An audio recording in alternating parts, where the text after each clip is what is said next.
Halo, selamat bergabung kembali di video tutorial melakukan data mining dengan software Orange. Nah, di sesi kali ini kita akan belajar dulu ya bagaimana kita memanfaatkan software Orange ini untuk membaca data dan mengolahnya. Kita masuk ke pengantarnya ya. Pengantarnya singkat saja. Jadi Orange adalah salah satu software yang dapat kita gunakan sebagai alat bantu untuk melakukan data mining yang tampilan antar mukanya dalam bentuk graphical. Jadi kita tidak banyak melakukan coding di sini, banyak bekerja dengan mouse, drag widget atau mengklik mouse. Nah, pada sesi kali ini kita belum real melakukan data miningnya, kita baru sampai di membaca data dan bagaimana mengolahnya. Nanti teknik-teknik ini akan sangat berguna saat itu membersihkan data, karena umumnya data-data yang kita miliki awalnya dalam keadaan dalam tanda kutip kotor. Perlu dibersihkan dulu sebelum diproses dalam data mining. Nah, untuk demo yang akan kita lakukan kali ini, kita masih menggunakan file CSV yang sudah banyak digunakan di video-video sebelumnya ya, yaitu studentpower.csv.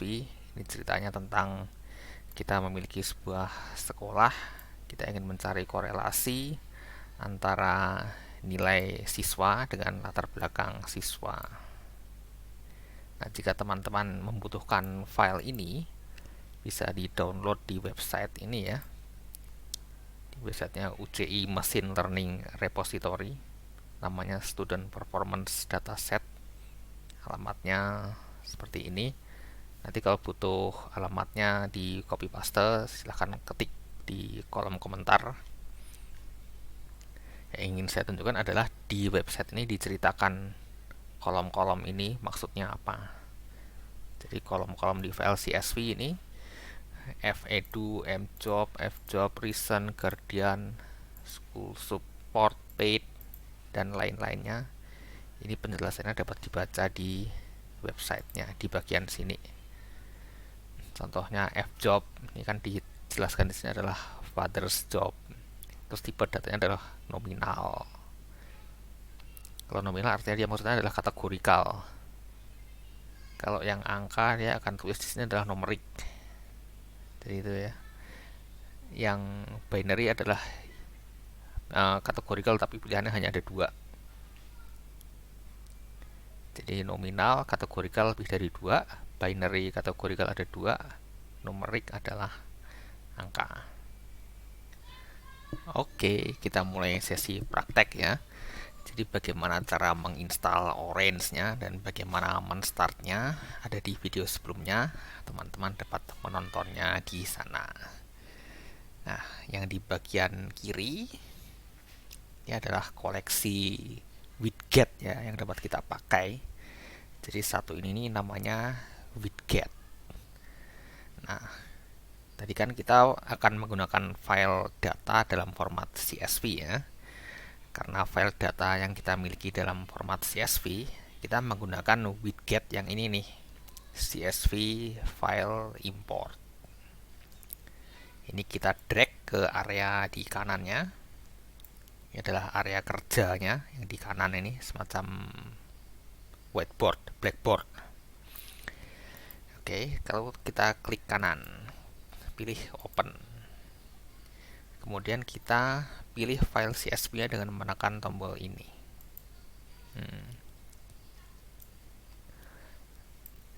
Terus kita cari filenya. Oke. Sorry. Nah, begitu filenya kita pilih, Orange akan langsung mengeluarkan kolom-kolomnya yang sesuai dengan file CSV-nya. Nah, di tahap ini yang perlu kita lakukan adalah cross-check dari tipe datanya. Karena Orange by default sudah merekomendasikan kolom ini tipe datanya apa. Contohnya kolom gender, dia rekomendasikan tipe datanya adalah C, ini kategorikal, dan kolom age adalah N, numerikal. harusnya sih oke, tapi ada baiknya kita cek ulang. Contohnya kolom ini nih, kolom D alt. Ini kan secara data 1 2 3 4 5, data yang value-nya 1 2 3 4 5, ini kita bisa perlakukan sebagai kategorikal atau sebagai numerikal nih. Jadi misalnya saya ingin ganti ini menjadi kategorikal, saya cukup klik kolomnya, klik di sininya di angka 27 nih ya, lalu klik kanan, bisa kita ganti di sini kategorikal. Terus yang di sini sama, kita ganti menjadi kategorikal. Jadi itu ya cara kita mengganti tipe datanya kalau kita tidak setuju dengan yang direkomendasikan oleh Orange. Tapi ini rasanya sudah benar numerikal ya, jadi saya kembalikan saja ke numerikal. Saya cuma menunjukkan bagaimana kita mengganti tipe datanya. Oke, rasanya sudah oke. Lalu saya klik oke. Kemudian ditutup. Nah, saya di video ini akan mendemokan fungsi-fungsi dari sebagian widget-widget yang ada di sini ya. Di video ini difokuskan pada widget di koleksi ini, data dulu, koleksi widget data. Saya akan tunjukkan widget data table ini fungsinya apa. Data table hanya untuk menampilkan data dalam bentuk tabel ya. Jadi ini kita link ke sini. Muncul datanya.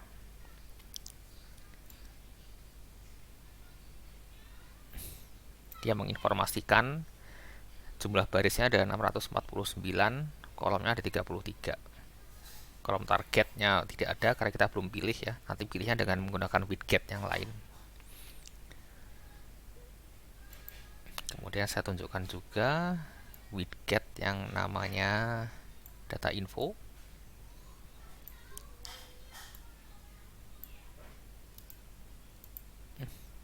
Ini mirip ya, gunanya buat memberi informasi sekilas datanya seperti apa. Barisnya ada 649, kolomnya 33, kolom kategorikalnya 18, kolom numerikal, kolom angkanya 15. Targetnya masih kosong karena belum dipilih. Kemudian saya juga tunjukkan ini dulu, feature statistik.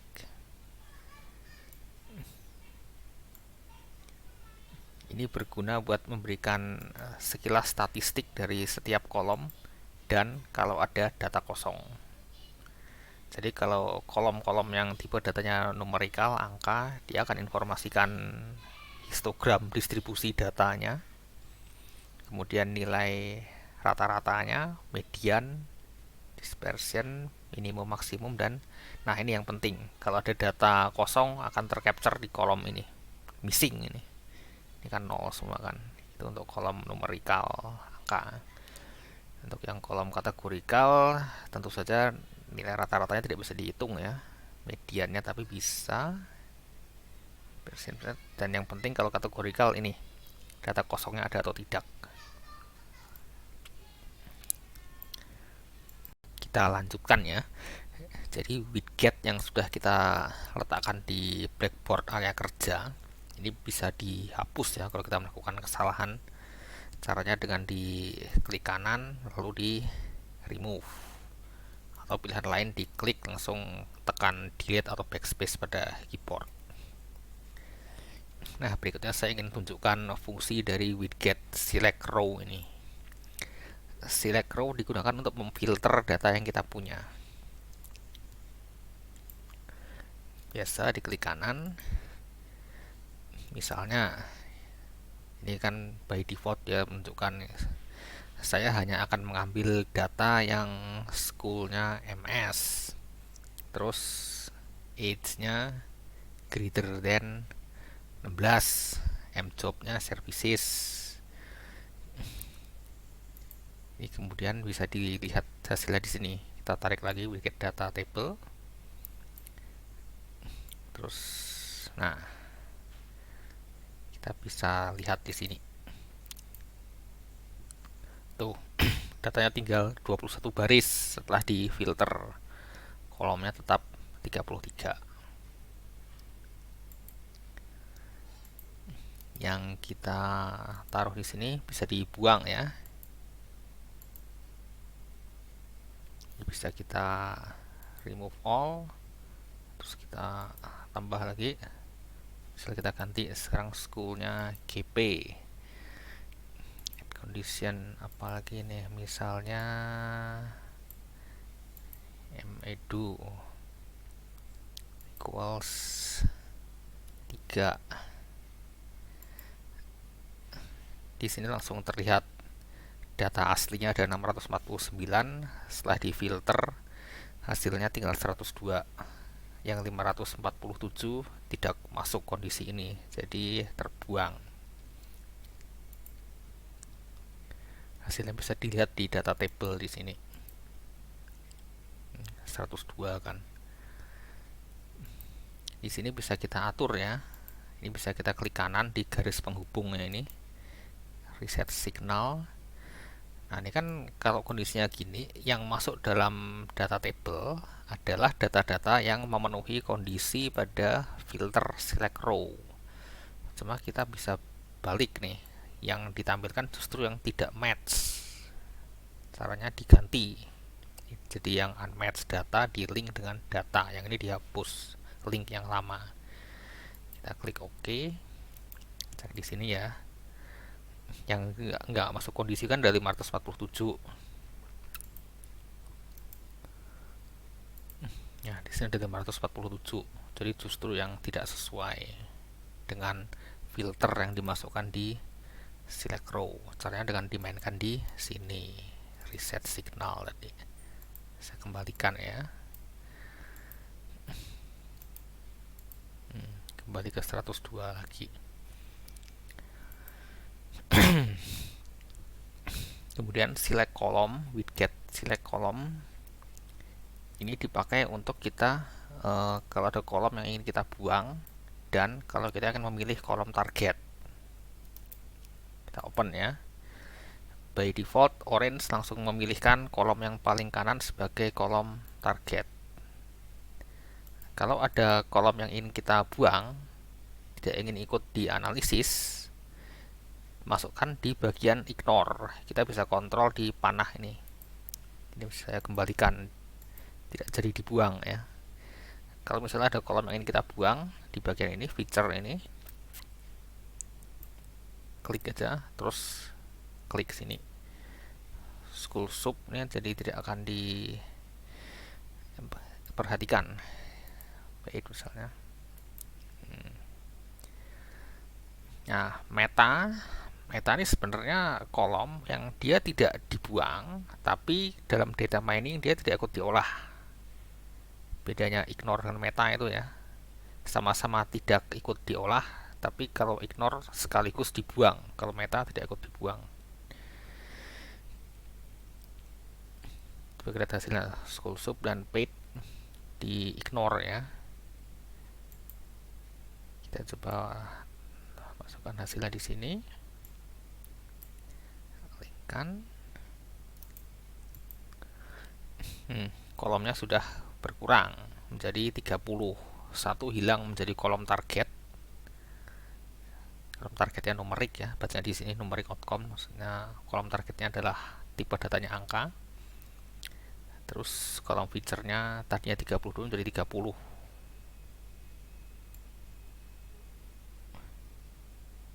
Saya ulangi, tadinya 33, satu hilang jadi kolom target, dua hilang karena di ignore pada select kolom.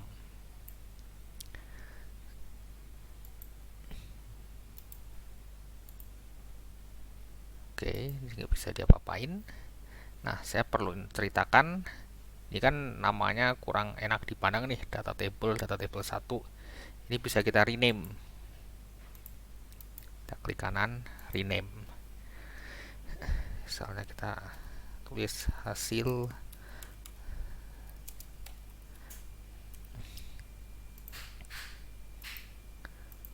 klik name.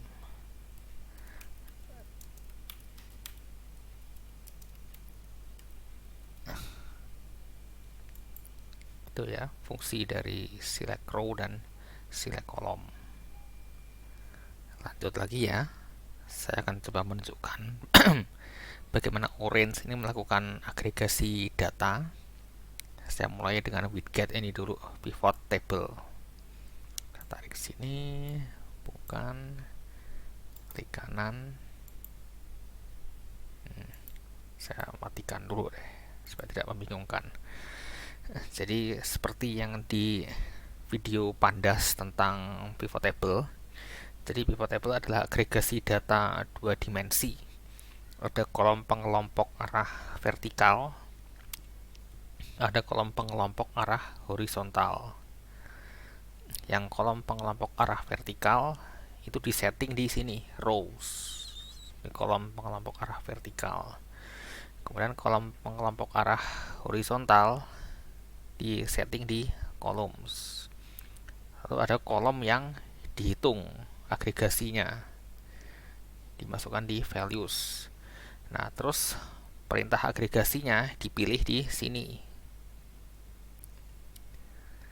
Kalau kondisinya begini, ceritanya siswa yang sekolahnya GP, yang M job-nya adalah health, maka nilai rata-rata dari G3-nya adalah 13,703. Yang sekolahnya MS, tapi M job-nya di services, maka nilai rata-rata dari G3-nya adalah 10,781. Nah, ini perintah agregasinya bisa lebih dari satu ya. Misalnya saya tambahkan di sini min. Nah, di sini juga muncul nih main dan min. Ini cara bacanya, yang sekolahnya GP tapi M job-nya teacher, nilai rata-rata dari G3-nya adalah 13,281 dan nilai terendah untuk G3-nya adalah 8. Ini yang sekolahnya MS, M job-nya health, average-nya 10,909, rata-ratanya untuk G3, dan G3 terendah adalah 8. Saya bisa tambahkan lagi max, mirip sih. Jadi kalau min menunjukkan G3 terendah, max adalah G3 tertinggi. Misalnya ini berarti yang sekolahnya MS tapi M job-nya at home, nilai G3 tertingginya adalah 18, terendahnya adalah 0. Kita bisa tambahkan count di sini. Kalau begini maksudnya, yang sekolahnya GP tapi M job-nya other, jumlah datanya ada 162 baris.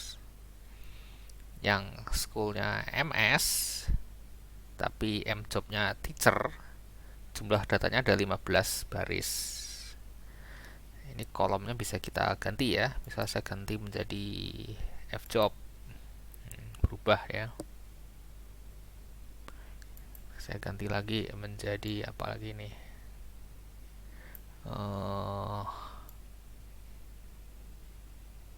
activities.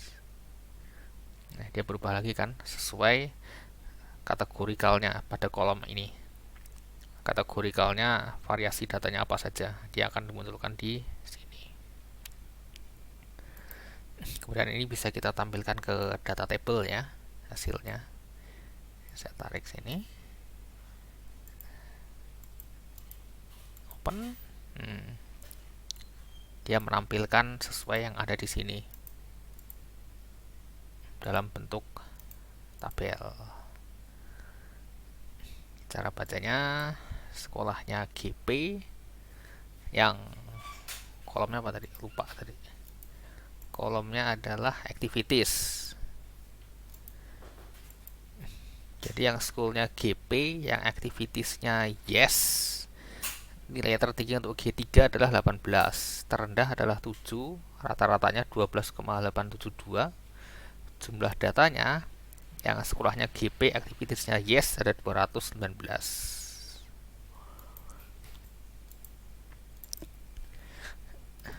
hasil pivot. Kemudian saya tunjukkan ini group by, widget group by. Jadi group by sebenarnya lebih sederhana daripada pivot table. Jadi dia agregasi data tapi hanya ada satu dimensi. Jadi hanya ada satu arah, kolom pengelompoknya semua di bagian vertikal. Ini kolom pengelompoknya ada di sini ya. Misalnya saya bikin kolom pengelompoknya adalah school. Terus kolom yang ingin dihitung agregasinya satu dulu deh, G3. Saya ambil agregasinya adalah min. Terus hasilnya ditampilkan di data table. Saya rename dulu ya. Hasil group by. Saya tarik. Jadi yang schoolnya GP, rata-rata G3-nya 12,5768. Yang schoolnya MS, rata-rata G3-nya 10,6504. Nah, ini untuk satu kolom yang sama, perintah agregasinya bisa lebih dari satu ya. Misalnya saya tambahkan di sini min, max, sama standar deviasi deh. Terus median sekalian. Tampil di sini G3 rata-ratanya sekian, G3 mediannya sekian, standar deviasi berapa, minimum maksimum kelihatan.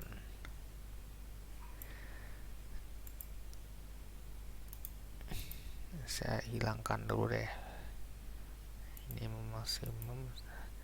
Kemudian kolom yang dianalisis, kolom yang dihitung agregasinya bisa lebih dari satu ya.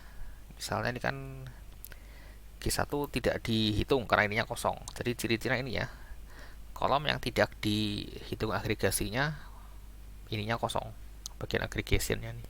Tapi kalau G1 nih saya tambahin min, minimum, maksimum.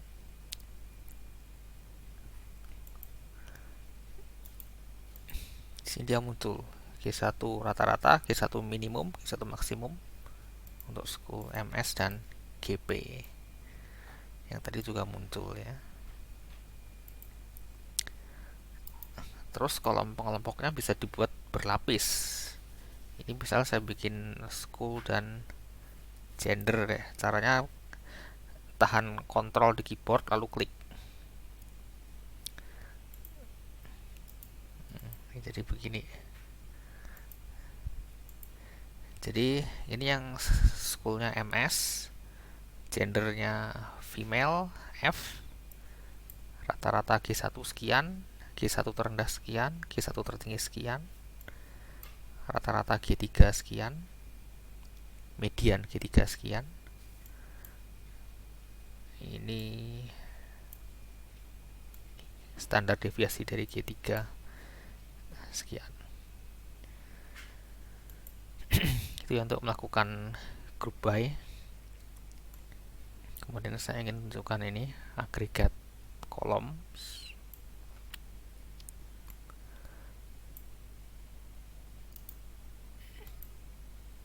Ini gunanya kalau kita ingin membuat kolom baru, isinya rumus matematik dari kolom-kolom lain.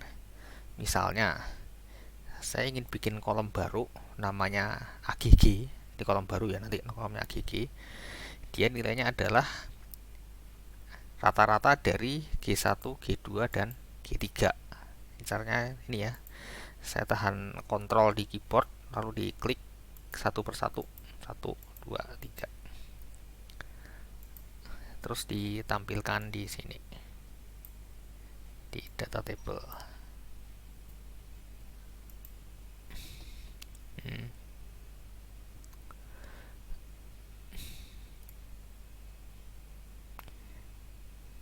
Muncul ya kolom AGG, value-nya adalah average dari G1, G2, dan G3. Ini kan kalau dihitung 11 tambah 11 tambah 0 bagi 3 kan 7,3333 kan. Sama juga 13 tambah 12 tambah 13 hasilnya sekian, average dari G1, G2, G3.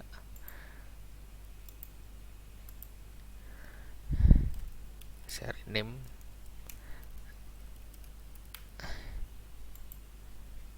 Gitu ya cara Orange melakukan agregasi data. Oke, bagian terakhir ya untuk video ini. Saya ingin menunjukkan bagaimana Orange mengukur kekuatan korelasi antar kolom seperti yang dilakukan pada Sweetfish dan Detail pada video sebelumnya. Jadi kita akan menggunakan widget yang namanya correlation. Saya taruh di sini, tarik garis, dan klik kanan, open. Nah, langsung kelihatan. Sayangnya correlation di Orange punya keterbatasan. Dia hanya bisa mengukur korelasi antar kolom yang tipe datanya adalah angka. Tidak bisa mengukur korelasi antara kolom yang tipe datanya angka terhadap yang tipe datanya kategorikal atau kategorikal dengan kategorikal. Jadi ini kalau dilihat kan kolom-kolom yang tipenya angka semua kan. Jadi dia bisa mengukur korelasi antara G2 dan G3 adalah 0,944. G1 dan G3 adalah 0,883. Ini dia urutkan berdasarkan yang korelasinya paling kuat. Dia ada dua cara ya, memakai korelasi Spearman atau Pearson. Hasilnya mirip-mirip lah. Tapi mau Pearson ataupun Spearman terbatas di kolom angka dengan kolom angka. Jadi ini ya keunggulan Sweetfish dan Detail terhadap Orange. Oke, mungkin video ini sekian dulu yang kita sudah bahas dasar-dasar bagaimana Orange dimanfaatkan untuk mengolah data. Semoga bermanfaat ya. Di video-video berikutnya kita akan mulai mencoba memasukkan datanya ke dalam artificial intelligence dan algoritma. Terima kasih banyak sudah menonton video ini. Sampai bertemu kembali di video-video berikutnya.